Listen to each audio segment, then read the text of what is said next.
Hürmetli dostlar, video düşürəm. Video нәрсә турында мен AliExpress'тен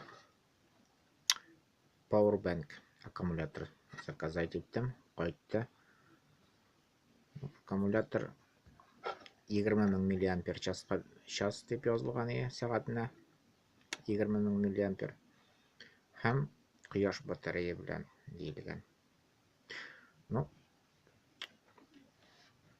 Powerbank сразу эшләмәде. Кайткачта мин аны сүтеп карарга булдым. Хәзер сүткәч нәрсә күрәбез. Беренчедән кояш батарея дигән панель. Монда бернинди дә кояш батарея түгел, гапади пластмасса. Бернинди дә кояштан эшли торган батарея монда юк. Икенчедән, монда аның аккумулятор дип аталган, ягъни монда аккумулятор булырга тиеш булган 20 000 мАч. Мин ачып карыйбыз, мин аны сүттем, кистем.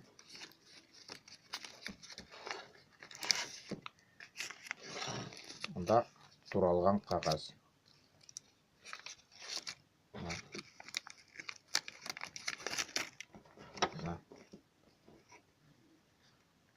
Да бернинди аккумулятор да юк, әлбәттә инде бу эшли алмый. Булай 780 сум тора, мошуша әйбер.